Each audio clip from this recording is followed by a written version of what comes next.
This file may only be accessed by those with Level 3 clearance and authorization from the Director of Site-18. Please provide your credentials and clearance now. Thank you. Playback will begin momentarily. Please do not leave your console until you are instructed to do so. Playing Log 1. Date not available.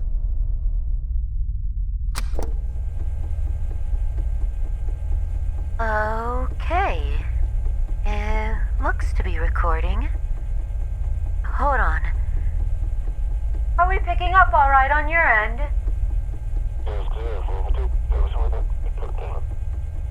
Understood. Let's begin. All right. It's a tape recorder. Tape recorder. All right. Hello. This is Dr. Sears. Current date is April 11th. Due to the anomalous effects of SCP-8138, which will be discussed shortly, we will be providing a recorded reading of its database entry in lieu of a standard text file. SCP-8138. Object Class, Safe. Disruption and Risk Class, pending review. Special Containment Procedures. SCP-8138 is to be contained within Secure Holding Locker 8138, alongside any tapes previously inserted into SCP-8138, when not currently undergoing testing. These tapes will be dubbed SCP-8138-1. SCP-8138-1 instances are to be stored within clearly labeled boxes, and under no circumstances may SCP-8138 be stored with any tape still inside the device. SCP-8138's secure holding locker is to be additionally lined with mu metal in order to avoid any potential damages caused by magnetic fields.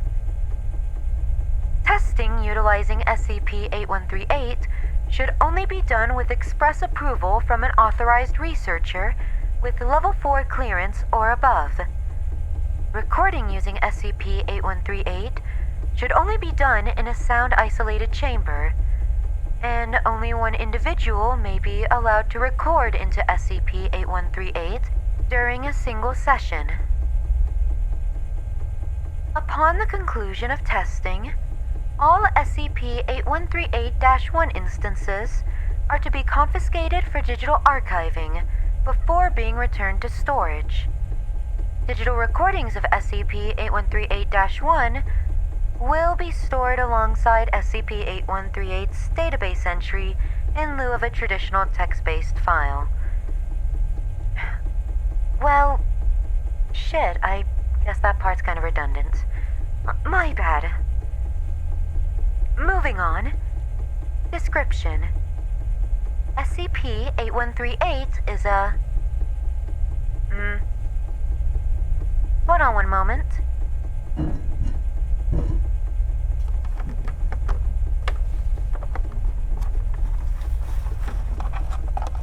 Sound Design 4366 Portable Shoebox Cassette Player.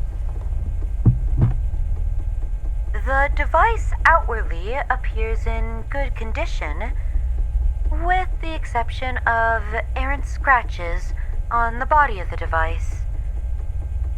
Given the device's age, it is in fantastic condition. However, whether this lack of damage is anomalous or not is yet to be determined. SCP-8138 exhibits anomalous antimimetic properties, being impossible to describe, record, or maintain records on. While visible to the naked eye and easily conceptualized upon visual examination, Any attempt to externally describe the device, whether by writing text, speaking, taking photos, etc., will all prove impossible tasks. The only exception to this anomalous property seems to be when a cassette tape is inserted into the machine and the record button is pressed, which allows one to verbally describe the device, as I am now. Any attempt to catalog or describe SCP-8138 outside of verbal communication during recording sessions has been met so far with failure. Due to these anomalous properties, the only way currently to provide a database entry and testing log for SCP-8138 is to digitize recording sessions using the anomaly. Surprisingly, the digitization process seems to have no effect on the recording, allowing us to maintain at least a verbal record of SCP-8138. Addendum 1. Discovery. SCP-8138 was discovered March 27th during routine inspection of Warehouse 4271-2B, an off-site storage facility for surplus office and testing materials.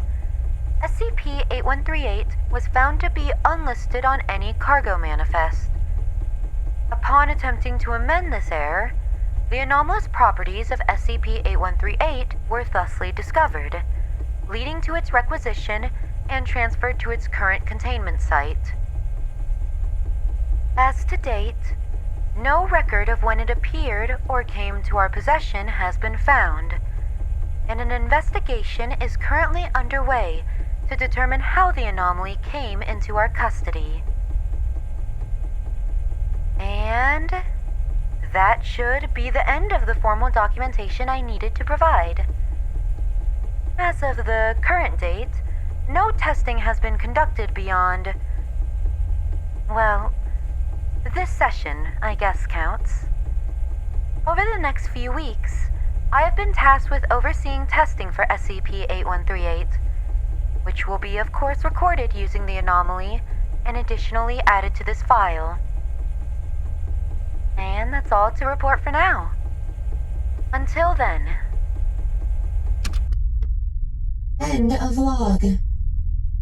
Playing log 2. Dated April 16th.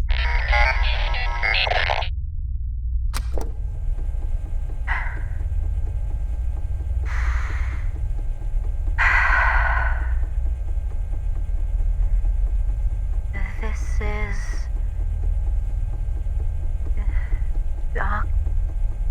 Dr. Sears. Dr. Sears. Dr. Sears. Dr. Sears.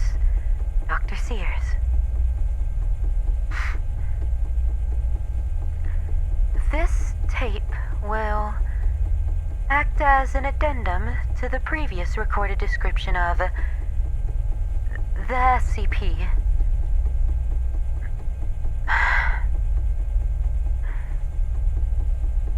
While awaiting reclassification, I will continue to refer to the anomaly as SCP-8138 in an attempt to avoid confusion between recordings. SCP-8138 exhibits a secondary anomalous property, which only manifests once a tape has been inserted into the device and the device is set to record. Once the device stops recording, labeled concepts orated into the device begin to exhibit the same anomalous qualities of SCP-8138. From now on, any concept that obtains said anti-mimetic effects will hereby be regarded as an instance of SCP-8138-2. We are still trying to fully understand the extent of this secondary effect. It wasn't too hard to determine that something was going on. Soon after my previous recordings, became apparent that nobody was able to refer to me by my name. At least, my internal designation here. The rest of the site staff are now forced to refer to me on a first-name basis, which I suppose is better than not being able to refer to me at all. This begs to question, however, what extent the limit of SCP-8138 is. Only the name Dr. Sears seems to be affected by the anomaly. And while it has been an exhausting administrative hurdle regarding my clearance and amending database entries, files, all the paperwork,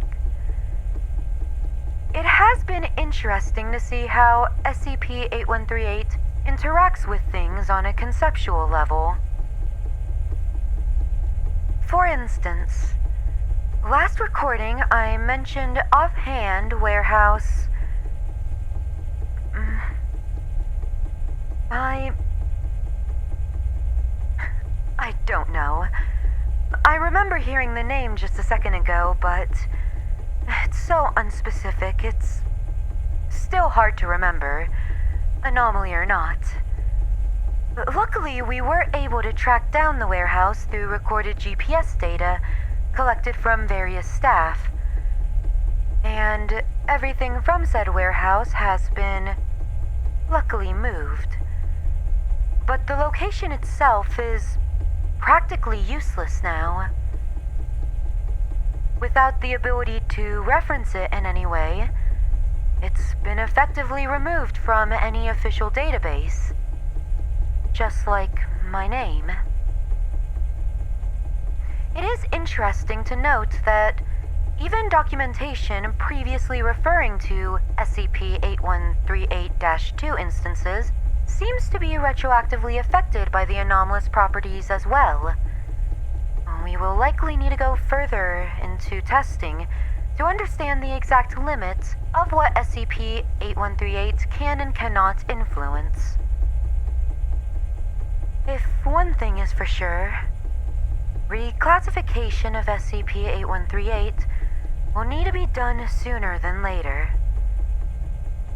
You have no idea how frustrating it is to try discussing an SCP which won't even hold on to a designation, or how annoying it is to track down an uncatalogable storage locker.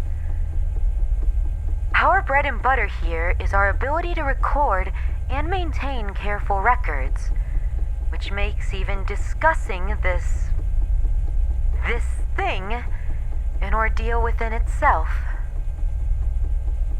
At the very least, I avoided mentioning our site. A mistake on my part, admittedly, but one that's helped us out in the long run. Lord knows if we lost the ability to reference an entire site, the fallout would take weeks to clean up, if not months. I will be returning in a few days to continue testing, specifically looking into the extent as to what SCP-8138's secondary anomalous effects can apply to concepts. Who knows? Maybe this thing can come in handy. Having the ability to erase information from our universal lexicon could have its perks. That's enough speculation from me for today. This was Dr. Sears, signing off. Dr. Sears. God, I'm gonna miss hearing that. End of log. Playing log 3. Dated April 20th.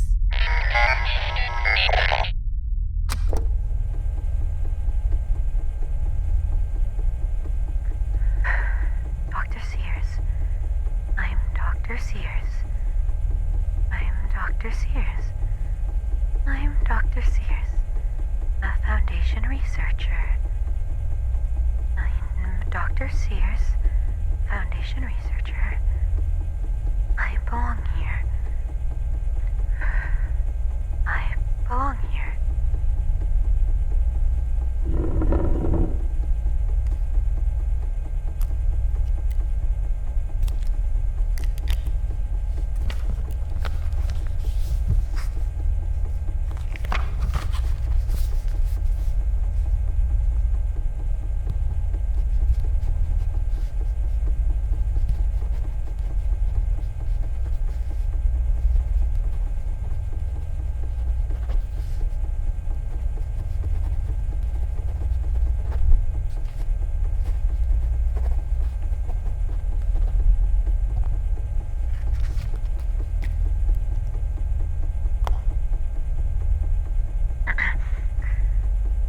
Hello again.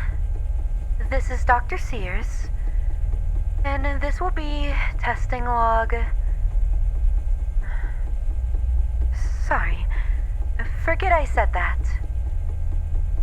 Today we will be testing the extent to which the SCP, currently referred to as SCP-8138 in these logs, may transfer its anomalous properties to other entities and concepts. I have written down a list of 5 items, which we hypothesize should disappear from this paper once I finish speaking. We should thusly be able to narrow down the exact conditions for an item or concept becoming an instance of SCP-8138-2. As based on previous recordings, it seems to be that not every concept orated into SCP-8138 seems to be affected.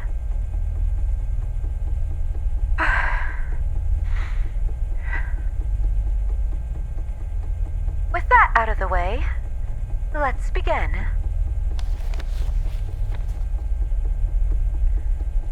D-93104, or D-Class 93104.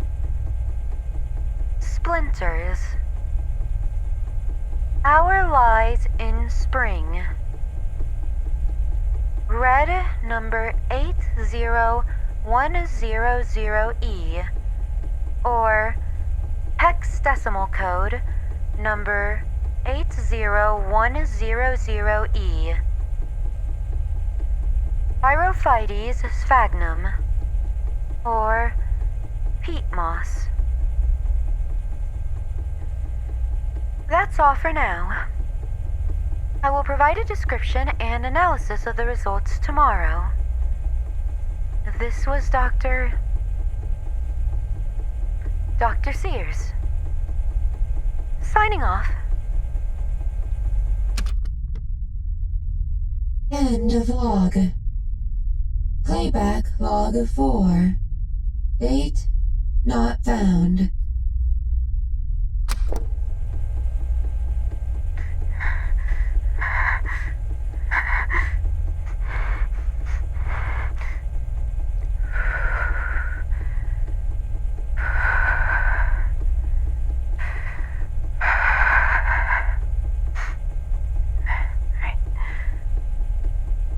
This is rolling, right?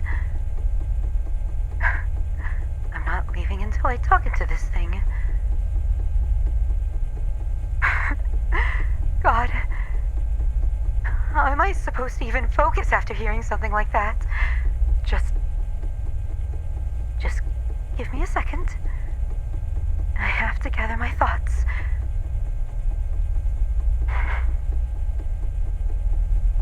It feels like a bad dream. It's a bad dream, listening to those tapes. Maybe there's something else to this thing? I hardly remember anything before sitting down here. It's like waking up from a dream, having to pull apart whatever reality you just left and build up an image of who you are again in that brief space where everything could be considered real and fake at the same time. I don't know. I don't know how long I've been asleep. Maybe it's just I haven't been sleeping well. I haven't, but... Read what is on the paper. Press the button by the door when you are done recording.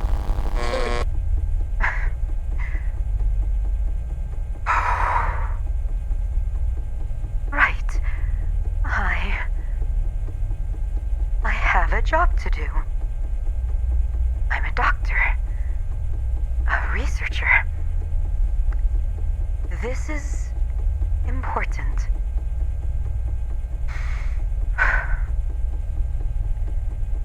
According to the last entry, I think that was yes... I'm not supposed to say that, right? Right, that's what she said. Last entry, we conducted tests to look into the extent to which the device's secondary anomalous properties may become manifest. This required a series of non-specified checks made in consideration to numerous redundancies and executed by separate observation teams working under double-blind mimetic operation protocol. God, I hope that means something to someone. Sorry. According to this documentation, and I guess the fact that I can see it written on the paper, the following 3 concepts did not become instances of SCP-8138-2. Splinters, red number 80100E, and Birophytes sphagnum. The other 2 concepts,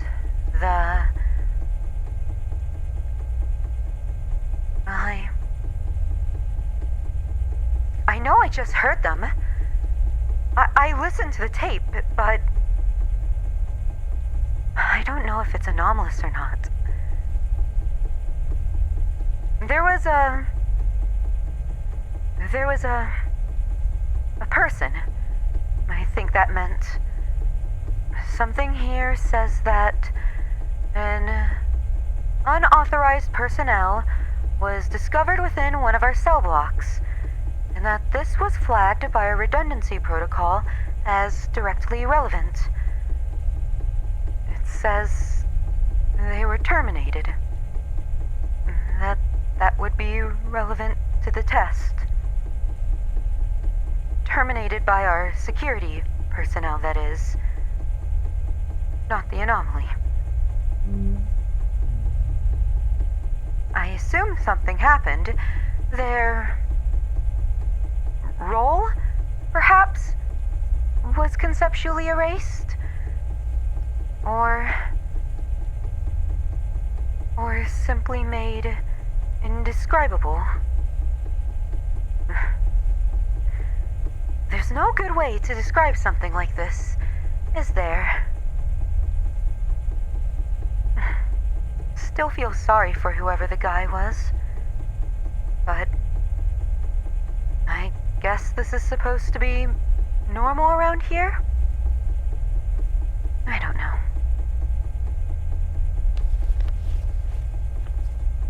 The other thing this documentation said was a bit more obvious. Something about a book release? Something that was being monitored before the test. All records going silent. The teams didn't know what they were looking for in the first place, which I guess was the confirmation they needed.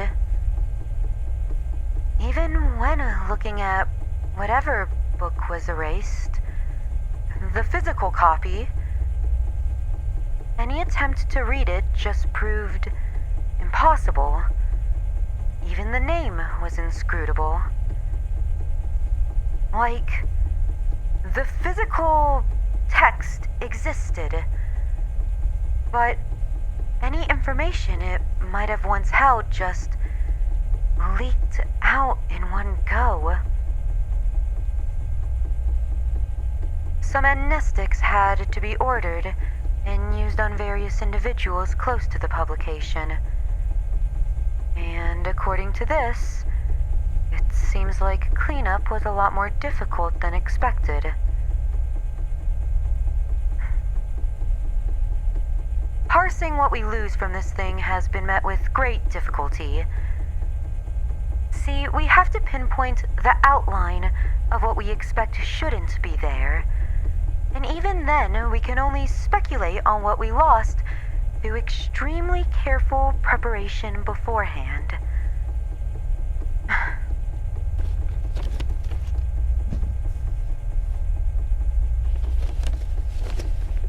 I just realized.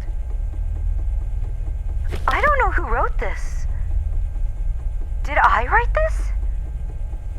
This doesn't sound like me. I'm the one who's supposed to test with this thing. So why does all of this sound so alien? Like I understand what it is. I just heard me saying exactly what it's doing, but I don't think we're in control of this thing at all. This dossier, it's 27 pages. And all it's really detailing is how much of a pain in the ass it is to even realize the ways we fucked up by talking into this. So why am I even doing this? There's a reason for this. There's a reason, right?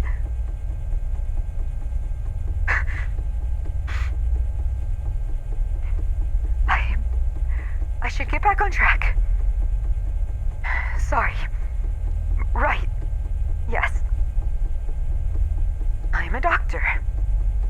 I'm a researcher. I'm Dr. Sears. I'm Dr. Sears. I'm a scientist. I'm a researcher. I belong here. The tests have been considered a success. Despite monitoring efforts persisting to make sure we didn't miss anything. Our current theory is that there are specific conditions for a concept to be influenced by SCP-8231. General ideas, or a word that can apply to multiple things, seemingly can't be affected. Even specific concepts, like our listed shade of red, seem to be too broadly applicable to be affected. The commonalities between the missing concepts seem to be their role as specific identifiers. Maybe that's what it latches onto? Identity? That would explain the way my title was affected. But other abstract concepts seem to be affected as well.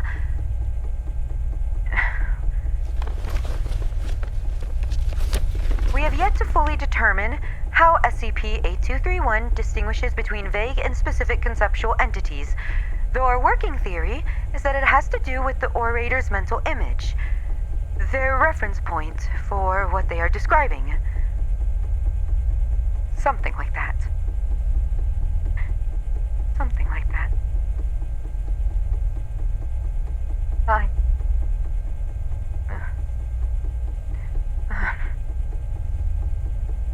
also believe that this anomaly is doing something to me.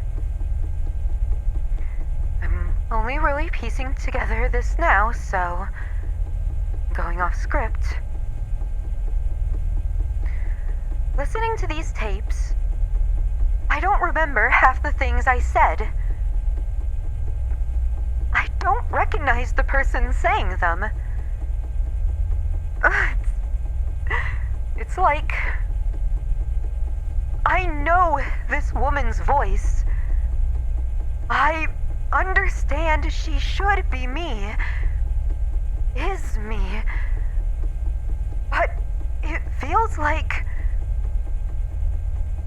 something else. A doppelganger? Or some imposter?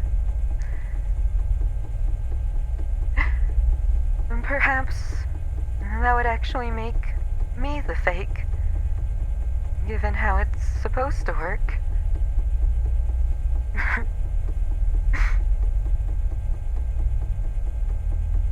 If I was a doctor,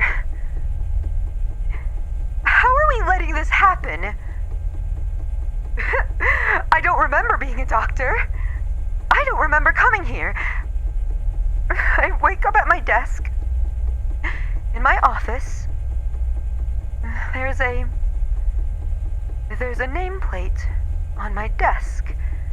But the words are hazy and unclear.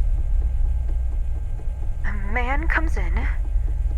He gives me a pill cup and a series of notes. And he looks so sad.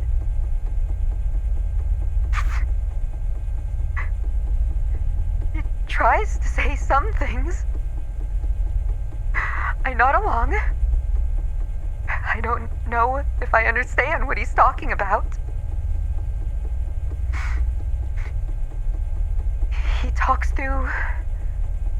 He talks about his work, our work, the years we've been together, the hell we've walked through.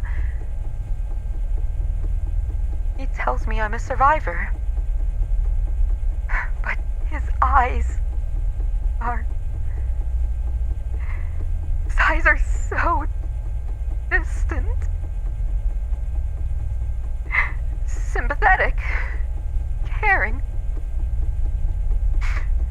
but so distant.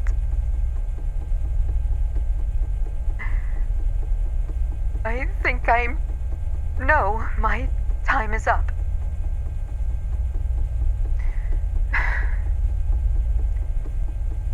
He says we haven't been saints. And even if I can't remember why I'm here, the nightmares,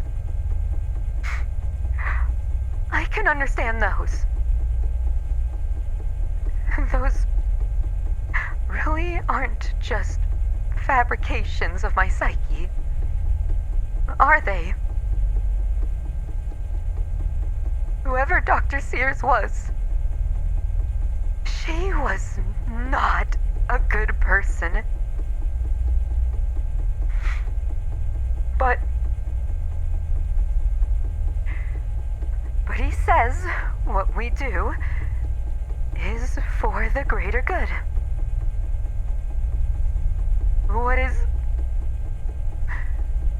is happening to me, it's also for the greater good. Just one I don't remember pledging myself to.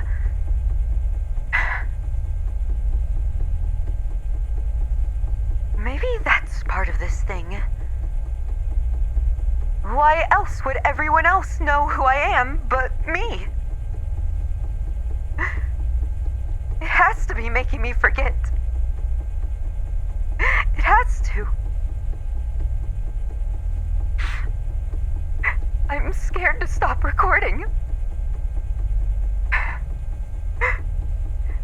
I know my name. I know who I was. But even that feels like a story I'm forcing myself to just accept as truth. But it's all I have. Otherwise, I just have gaps. Memories of people I used to know. A family I love or loved. A darling son who I used to see. I miss them so much.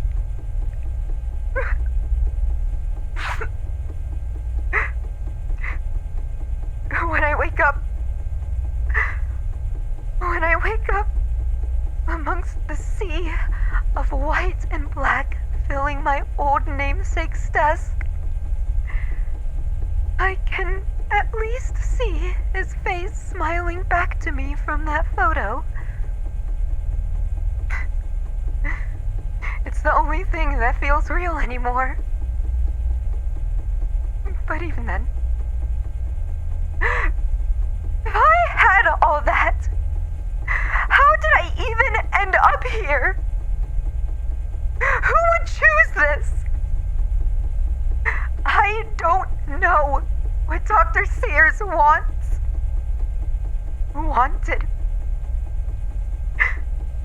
All I know is I want to see him again. I want to be with my baby boy. I don't want to be in this dream anymore. I want to wake up. I need to wake up. I need to wake up. I need to wake up. I need to wake up. I need to wake up. I need to wake up. I need to wake up. I need to wake up. I need to wake up.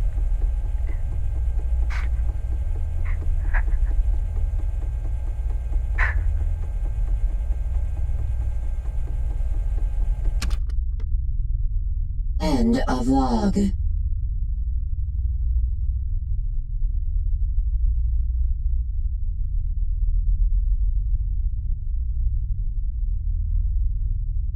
Thank you so much for watching. I'd like to give a special shout out to my patrons, including Artie, Big Red Fire, Blue, Cheshire Dog, Fit, Claxor, Logan Cerna, Pharaoh, Rowan Hawthorpe, Shrumple, Snake Clone, and Tianova. Thank you so much, and have a great day wherever you are.